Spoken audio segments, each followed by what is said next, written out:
बिस्मिल्लाहिर्रहमानिर्रहीम। Dear students, उम्मीद करता हूँ आप सब लोग खैरियत से होंगे। स्टूडेंट्स, आज की इस वीडियो में हम physics class 10th unit number 11 thermal transformations के कंस्ट्रक्टेड रिस्पॉन्स क्वेश्चन सोल्व करने जा रहे हैं। इसमें क्वेश्चन नंबर 1 है, look at this graphs for heating the ice. Energy time graph shows that energy is being supplied to ice at constant rate to change it into liquid and finally into steam, while the temperature time graph shows that change of temperature of ice and water during different stages। तो इस question में हमें दो graphs given हैं, temperature time graph और energy time graph. Part A है, there are two horizontal parts of this graph where temperature is not changing but energy is being supplied to substance at constant rate। Part A में वो कह रहा है कि इस graph के दो हॉरिजॉन्टल पार्ट्स हैं, एक ये हॉरिजॉन्टल पार्ट है, दूसरा ये हॉरिजॉन्टल पार्ट है, ये जो फ्लैट रीजन्स हैं।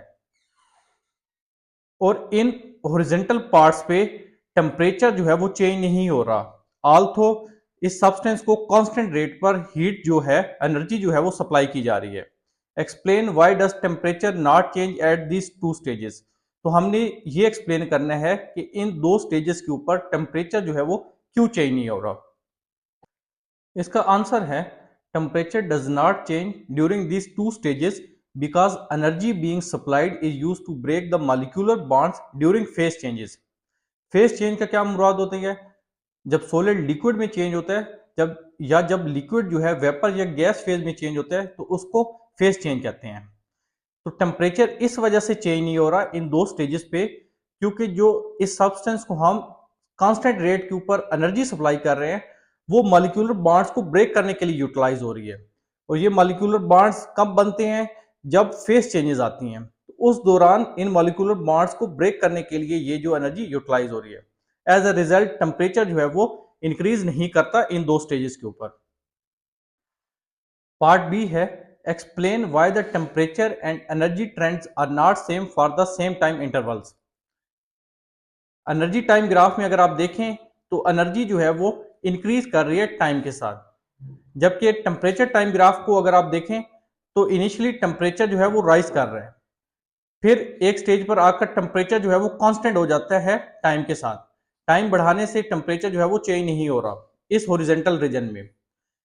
अगेन फिर टेम्परेचर इंक्रीज करना शुरू कर देता है। अगेन एक फेज आती है जहां पे हॉरिजॉन्टल एक रीजन आ जाता है, हॉरिजॉन्टल पार्ट आ जाता है ग्राफ का। यहाँ पे भी टेम्परेचर जो है वो कांस्टेंट रह रहा है, आल्थो टाइम जो है वो इंक्रीज कर रहा है। At the end again temperature जो है वो इंक्रीज करना शुरू कर देता है। तो इस क्वेश्चन में वो हमसे पूछ रहा है कि ये टेम्परेचर और एनर्जी के जो ट्रेंड्स हैं ग्राफ में, ये एक दूसरे से डिफरेंट क्यों हैं। हमने इस चीज को जो है वो एक्सप्लेन करना है। इसका आंसर है, temperature stage constant during phase changes even though energy increases because the supplied energy is used for changing the state, not raising the temperature. जब फेज चेंजेस हो रही होती हैं तो टेम्परेचर जो है वो कांस्टेंट रहता है, इवन तो एनर्जी जो है वो इंक्रीज कर रही होती है, क्योंकि जो सब्सटेंस को हम एनर्जी सप्लाई कर रहे होते हैं वो स्टेट को चेंज करने के लिए यूटिलाइज हो रही होती है, ना कि सब्सटेंस का टेम्परेचर राइज करने के लिए। अब कौन सी स्टेट्स चेंज हो रही होती हैं? बेसिकली इस ग्राफ को अगर आप देखें तो यहाँ पे दो स्टेट्स चेंज हो रही हैं। एक ये हॉरिजॉन्टल पार्ट है इस ग्राफ का, यहाँ पे कौन सी फेज चेंज आ रही है? यहाँ पे ये सब्सटेंस जो है सॉलिड से लिक्विड स्टेट में जा रहा है, बेसिकली इसकी मेल्टिंग हो रही है। इस पॉइंट पे मेल्टिंग स्टार्ट होती है, इस पॉइंट पे मेल्टिंग जो है वो कंप्लीट हो जाती है। सिमिलरली जब टेम्परेचर इंक्रीज कर जाता है, जब नेक्स्ट फ्लैट रीजन आता है, यहाँ पे बॉइलिंग स्टार्ट हो जाती है इस सब्सटेंस की। अगेन ये भी एक फेज चेंज है, यहाँ पे इस सब्सटेंस की बॉइलिंग स्टार्ट होती है और इस एंड कॉर्नर पर जो है इसकी बॉइलिंग जो है वो कंप्लीट हो जाती है। तो बेसिकली ये दो फेज चेंजेस जो है वो आ रहे हैं अगर आप इस ग्राफ को देखें तो। Now comes to the question number 2. A heater supplies energy at a constant rate to 100 gram of substance. The variation with time of the temperature of the substance is shown in the figure. The substance is perfectly insulated from its surroundings. The power of the heater is 250 watt. ये हमारे पास एक temperature time graph given है, एक substance है जिसकी amount 100 ग्राम noun है, और इसको एक हीटर जिसकी पावर 250 वाट है उससे हीट कर रहे हैं। और वो हमसे पूछ रहे हैं पार्ट ए में, what is melting at boiling point of the substance. इस सब्सटेंस का मेल्टिंग और बॉइलिंग पॉइंट जो है वो हमने फाइंड आउट करना है।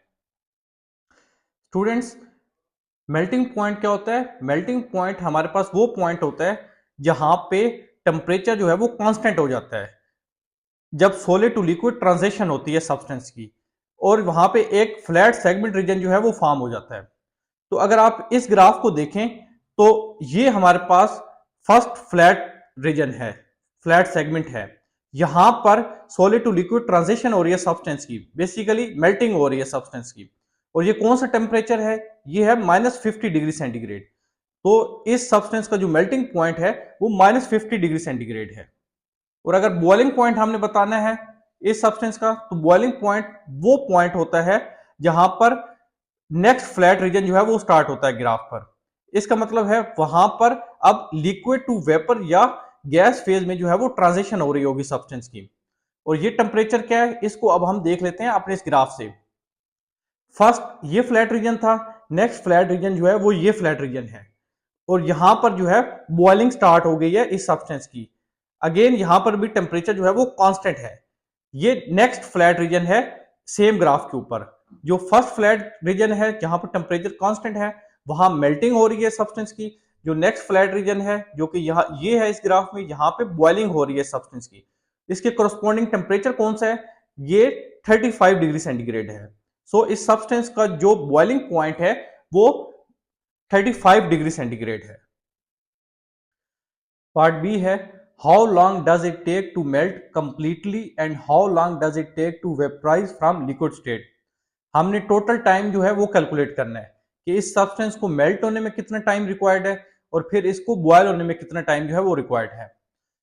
तो ग्राफ सेम है जो क्वेश्चन में गिवन है। सबसे पहले हमने ये डिस्कस कर चुके हैं कि मेल्टिंग जो है वो हो रही है फर्स्ट हॉरिजॉन्टल रीजन के ऊपर, फ्लैट रीजन के ऊपर। सिमिलरली जो नेक्स्ट फ्लैट रीजन है इसके ऊपर जो है वो बॉइलिंग हो रही है सब्सटेंस के ऊपर, सब्सटेंस की। अब आप फर्स्ट फ्लैट रीजन को पहले देखें। मेल्टिंग जो है वो स्टार्ट हो रही है इस पॉइंट के ऊपर। इस पॉइंट पे अगर आप इसके कोरोस्पोंडिंग एक्स एक्सिस पे टाइम को देखें तो वो 1 मिनट है, और यहां पे मेल्टिंग जो है वो कंप्लीट हो रही है। इस पे अगर आप इसके कोरोस्पोंडिंग एक्स एक्सिस पे टाइम देखें तो वो 4 मिनट्स है। तो जो टाइम रिक्वायर्ड होगा इस सब्सटेंस को मेल्ट होने में वो होगा final time minus initial time. इस फ्लैट रीजन के ऊपर जो है final time minus initial time, final time 4 minutes है, इनिशियल टाइम 1 मिनट है। सो 4 - 1 3 मिनट्स। सो जो टाइम रिक्वायर्ड है इस सब्सटेंस को मेल्ट होने के लिए वो है 3 मिनट्स। अब हम बात कर लेते हैं बॉइलिंग के लिए कितना टाइम रिक्वायर्ड है। बॉइलिंग के लिए आप जो है नेक्स्ट फ्लैट रीजन जो है इस ग्राफ का उसको देखेंगे। यहां पे बॉइलिंग स्टार्ट हो रही है और इस पॉइंट पे जो है बॉइलिंग कंप्लीट हो रही है। इस पॉइंट के कोरोस्पोंडिंग जो एक्स एक्सिस पे टाइम है वो है 7 मिनट्स, और जहां पे बॉइलिंग कंप्लीट हो रही है इसके कोरोस्पोंडिंग एक्स एक्सिस पे जो टाइम है वो है 21 मिनट्स। सो बॉइलिंग टाइम आप कैसे कैलकुलेट करेंगे? Final time minus initial time इस फ्लैट रीजन के ऊपर। सो 21 - 7, तो आपके पास टाइम टू वेपोराइज और बॉयल वो आ जाएगा 14 मिनट्स। पार्ट सी है, how much temperature increase in its liquid phase, x part of the graph.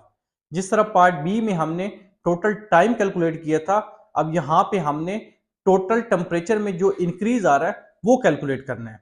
और उसने कहा है कि आप ग्राफ के एक्स पार्ट को जो है वो कंसिडर करें। ये एक्स पार्ट है ग्राफ का, और इस रीजन में जो है वो टेम्परेचर इंक्रीज कर रहा है। तो टेम्परेचर में इंक्रीज हम कैसे कैलकुलेट करेंगे? फाइनल इस पार्ट का जो फाइनल टेम्परेचर है वो है 35 डिग्री सेंटीग्रेड। सिमिलरली जो इनिशियल टेम्परेचर है इस पार्ट पे वो है -50 डिग्री सेंटीग्रेड। सो टेम्परेचर इंक्रीज हो रहा है यहाँ पे -50 डिग्री सेंटीग्रेड से लेकर 35 डिग्री सेंटीग्रेड तक। सो टेम्परेचर इंक्रीज जो होगा वो होगा final temperature minus initial temperature. So ये आ जाएगा 35 माइनस -50, माइनस माइनस प्लस हो जाएगा, तो ये आ जाएगा 85 degree centigrade. So total temperature में जो इंक्रीज आ रही है वो है 85 degree centigrade, X part of the graph में। Now comes to the part D, और ये लास्ट पार्ट है इस क्वेश्चन का। लेटेंट हीट ऑफ वेपराइजेशन हमने फाइंड करनी है। Latent heat of vaporisation calculate करने के लिए हम जो फार्मूला यूज करेंगे वो है Q equal to ml। Q जो है यहाँ पे एनर्जी है, M मैस है सब्सटेंस का, L जो है वो लेटेंट हीट ऑफ वेपराइजेशन है। एनर्जी को कैलकुलेट करने का हमारे पास एक और फार्मूला भी है, P इंटू टी। P जो है पावर है जो कि हीटर की गिवन है 250 वाट, टाइम भी गिवन है जो हमने अभी कैलकुलेट किया।